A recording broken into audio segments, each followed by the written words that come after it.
Notes ऐसे नहीं होने चाहिए कि तुम अपनी एक अलग से एनसीईआरटी लिख दो। समझ रहे हो मेरी बात, कि मैं तो अपनी एक अलग से एनसीईआरटी ही लिख दूंगा। दोस्तों, प्रीवियस ईयर क्वेश्चन तुम्हारे लिए ब्रह्मास्त्र का काम कर सकते हैं।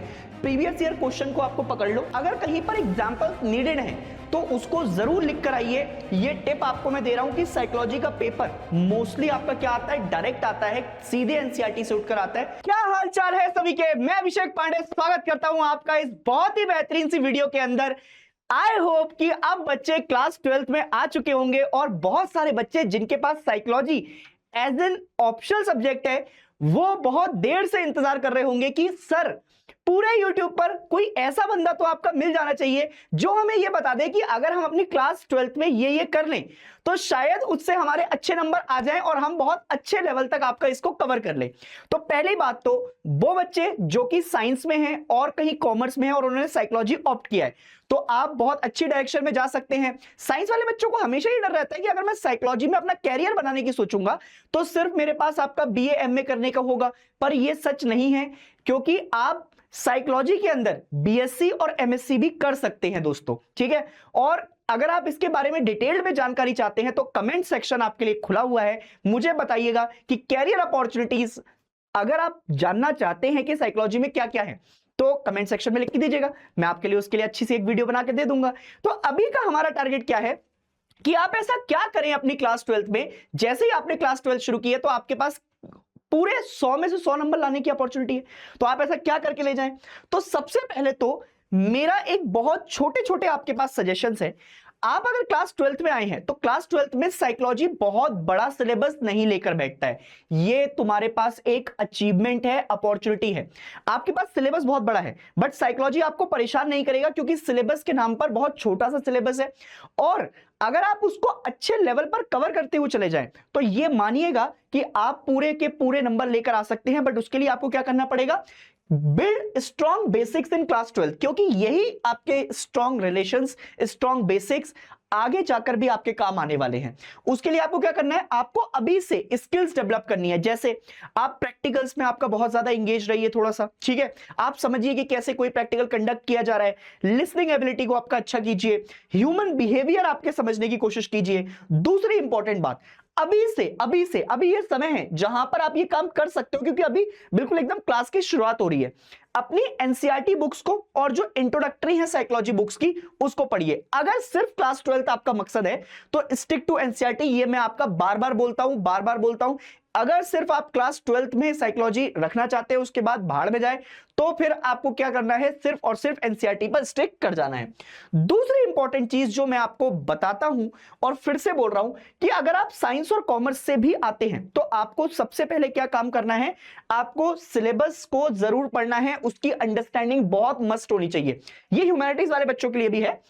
उसके अलावा साइंस वाला और कॉमर्स वाले बच्चे ज्यादातर और बाकी बच्चे भी आपका क्या करते हुए चले जाते हैं, उनके पास एक टेंडेंसी होती है। वो टेंडेंसी क्या होती है कि यार मेरे पास बाकी इतना बड़ा सिलेबस है तो मैं इसको जल्दी से थोड़े थोड़े क्वेश्चन मगअप करूं और छोड़ दूं। मैं फिर से वही बात कह रहा हूं, आपके लिए आसान बनाने का काम मेरे ऊपर छोड़ दीजिए। सिलेबस आसान करके मैं दूंगा आपको। इसमें बहुत सारी क्या क्या कैरियर अपॉर्चुनिटीज हैं, कैसे रियल लाइफ एग्जांपल के साथ इसको जोड़ेंगे, वो सारा काम मेरा छोड़िए। बट अगर आप खुद से सेल्फ तैयारी कर रहे हैं तो मगिंग अप मत कीजिए, मतलब बहुत ज्यादा रट्टाफिकेशन, रोटिंग ऑफ टेक्नोलॉजी, मतलब आपका फैक्ट्स ये सब आपका मत पढ़िए। आप पढ़िए एनसीईआरटी में क्या दे रखा है और उसको रियल लाइफ एग्जांपल से आपका डिनोट करने की कीजिए। उसके साथ साथ आप पूरी एनसीईआरटी को 3 पार्ट में आपका डिवाइड कर लीजिए। एक वो चैप्टर्स जो कि बहुत इजी चैप्टर्स हैं, एक मॉडरेट चैप्टर्स होंगे और एक स्लाइटली ट्रिकी। बहुत डिफिकल्ट आपका साइकोलॉजी में जैसा कुछ भी नहीं है, बहुत अगर हो सकता है स्लाइटली ट्रिकी क्वेश्चन पूछ लिया जाए। जैसे अगर आप देखेंगे कुछ एग्जांपल के तौर पर कुछ चैप्टर से, जैसे सेल्फ एंड पर्सनालिटी वाला चैप्टर थोड़ा इजी में माना जाता है, इंटेलिजेंस एप्टीट्यूड को मॉडरेट कैटेगरी में रखते हैं, साइकोलॉजिकल डिसऑर्डर और थेरेपीज थोड़े से ट्रिकी माने जाते हैं, यहां से थोड़ा ट्रिकिकल क्वेश्चन आपका जो है पूछ लेते हैं। तो ऐसे सिलेबस को अगर छोटे छोटे भाग में डिवाइड कर टोड़ देंगे तो आसानी से अच्छे लेवल तक आप कवर इसको कर पाएंगे।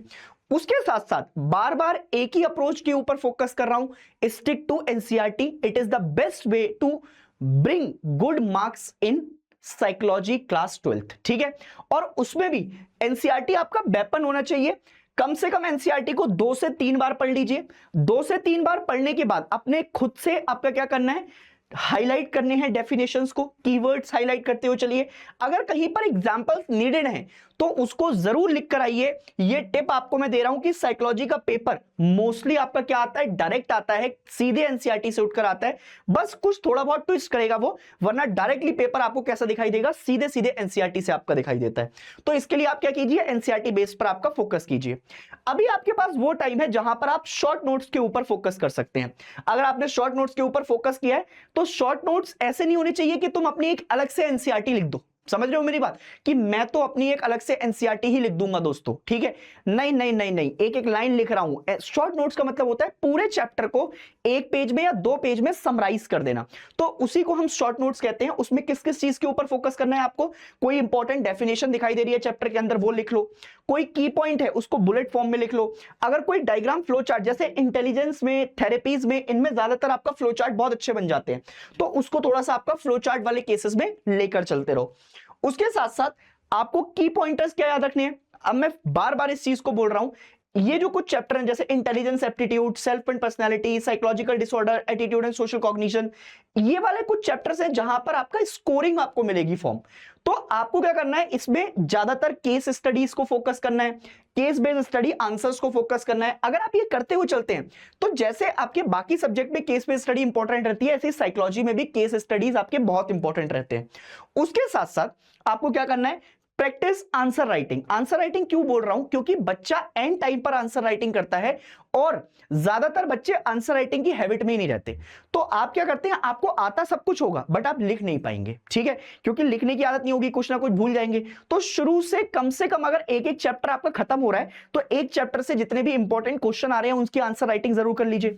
और मैं बार बार कह रहा हूं, ये सब्जेक्ट आपका ऐसा नहीं है जैसे सिर्फ आपको लग रहा है थ्योरी सब्जेक्ट है, ये प्रेजेंटेशन का चैप्टर है। यहां पर जितना अच्छा आप प्रेजेंट करेंगे उतने ही ज्यादा आपको मार्क्स मिलेंगे। राइट आंसर्स इन पॉइंट, उसके अलावा हेडिंग्स प्लस सब हेडिंग्स को आपका मेंशन जरूर कीजिए। एग्जांपल जहां पे भी लगे, रियल लाइफ एग्जांपल, उनको कोट कीजिए। और 6 मार्कर में आप किस किस चीज के ऊपर फोकस करेंगे, डेफिनेशन के ऊपर, एक्सप्लेनेशन के ऊपर, एग्जांपल के ऊपर। ये तीनों मिलाकर अगर आप फोकस करते हैं तो आपको फुल मार्क्स मिल सकते हैं, पूरे कहीं पर भी आपके मार्क्स नहीं कटने वाले हैं। उसके साथ साथ बच्चा एक बड़ी गलती ये करता है कि सिर्फ एनसीईआरटी पढ़ लेता है, उसके बाद कहीं पर भी प्रैक्टिस नहीं करता है। तो भाई साहब, प्रीवियस ईयर क्वेश्चन तुम्हारे लिए ब्रह्मास्त्र का काम कर सकते हैं। प्रीवियस ईयर क्वेश्चन को आपको पकड़ लो। हमें यह समझना है कि प्रीवियस ईयर क्वेश्चन से तुम्हें 2-3 बातों के ऊपर फोकस समझ में आएगा। सबसे पहले यह समझ में आएगा कि कौन सा रिपीटेड पैटर्न हो रहा है, ऐसा कौन सा टॉपिक है, ऐसा कौन सा चैप्टर है जिससे बार बार रिपीटेड क्वेश्चन आ रहे हैं। टॉपिक्स की इंपॉर्टेंस समझ में आ जाएगी, कौन सा टॉपिक ज्यादा इंपॉर्टेंट है। आंसर का फॉर्मेट समझ में आ जाएगा कि आंसर का फॉर्मेट क्या है। आप किसको आंसर राइटिंग, इसको आंसर फॉर्मेट समझने के लिए आप क्या कर सकते हैं, टॉपर्स की आंसर शीट देख सकते हैं, कैसे वो लिख कर गए हैं, क्या 6 मार्क्स में कैसे कैसे किस चीज के ऊपर फोकस किया है। और सबसे बड़ी बात होती है कि आपको इसमें टाइम मैनेजमेंट भी करना है, क्योंकि होता क्या है कि आंसर राइटिंग आप लिखते हैं तो लिखते हैं एक क्वेश्चन, एक सब 15-20 मिनट में लिख रहे हैं एक क्वेश्चन। तो भाई साहब, तुम्हें पूरा पेपर करना है आपका 3 घंटे में। तो जब भी आपका किसी चैप्टर को लेकर बैठो तो उसको प्रॉपर ऐसे करो कि 1 घंटे का टाइम निकाल लिया, 1 घंटे के टाइम पीरियड में उसकी पूरी आंसर राइटिंग कर ली। टाइम मैनेजमेंट के साथ चीजों को करो, ठीक है। उसके साथ साथ रिवीजन स्ट्रेटेजी बहुत मस्ट होती है, क्योंकि बच्चा एंड टाइम पर आपका जो है चीजें खराब करता है अपनी। मैं बार बार आपको यह बोल रहा हूं कि अगर आपने रिवीजन नहीं किया तो चाहे मैंने पहले की कितनी भी बातें बताई हो वो सब वेस्ट हो जाएंगी। रिवीजन मस्ट है। एटलीस्ट 3 रिवीजन टेक्निक्स मैं आपको बता रहा हूं। सबसे पहला रिवीजन आप कब करेंगे, जब आप पहला चैप्टर खत्म कर देंगे। दूसरा रिवीजन कब करेंगे, 1 हफ्ते बाद आपका रिवीजन होना चाहिए। और तीसरा रिवीजन जो आप करेंगे वो एग्जाम्स के पहले करेंगे, चाहे वो हाफ ईयरली हो चाहे वो प्री बोर्ड्स हो, उनके पहले आपको फोकस कर लीजिए। कुछ टिप्स देके जा रहा हूं। एक तो मैंने बोला कि क्विक रिवीजन शीट्स आपका बना लीजिए, कंसेप्ट को रियल लाइफ के साथ जोड़ लीजिए और अपने डेली सिचुएशन से आपका एग्जांपल निकालने शुरू कीजिए। तो साइकोलॉजी बहुत ज्यादा टफ नहीं लगेगी, बर्डन नहीं लगेगी, प्रेशराइज नहीं करेगी, ये बहुत इजी होती जाएगी। और जिन बच्चों को अभी भी ये लग रहा है कि मैं सर अकेले से ये सब कुछ नहीं कर पाऊंगा, तो आपके लिए प्रारंभ प्रो बैचेस अपने आपका हम ऑलरेडी निकाल रखे हैं। जिन बच्चों ने एनरोल नहीं किया है वो उनको मैं फिर से ये बात बता रहा हूं कि हमारे पास इस बार आपका साइकोलॉजी और सोशियोलॉजी ऐसे सब्जेक्ट आपका इंक्लूडेड है इस बैचेस के अंदर। आप चाहे तो एनरोल कर सकते हैं और वहां पर तो मैं आपके लिए इसको आसान बनाता हुआ चलूंगा ही चलूंगा। बिल्कुल टेंशन मत लीजिए, हम इसको आराम से करते हुए चलेंगे, सब हो जाएगा। और जिन बच्चों ने अभी तक YouTube और टेलीग्राम चैनल नहीं ज्वाइन किए जहां पर आपको सारी अपडेट मिलती हैं, तो आप इनसे ज्वाइन कर लीजिए। मैं आपके लिए और बहुत ही बेहतरीन सी ऐसी वीडियोस आपका लेकर आता रहूंगा। अगर आपको ये जानना है कि साइकोलॉजी में क्या क्या कैरियर एस्पेक्ट है और आप उससे कैसे अच्छे अच्छे कॉलेजेस और बाकी जगह तक पहुंच सकते हैं, तो मुझे कमेंट सेक्शन में जरूर बताइएगा। मैं उनके ऊपर और अच्छी वीडियोस लेकर आता रहूंगा। तब तक के लिए अपना ध्यान रखें, खुश रहें। And ladies and gentleman, you are the only hope of your parents, don't let them down. Keep rolling, keep scoring, सब मजे में आपका हो जाएगा। मैं बैठा हूं, मैं करवा दूंगा। तब तक के लिए जय हिंद।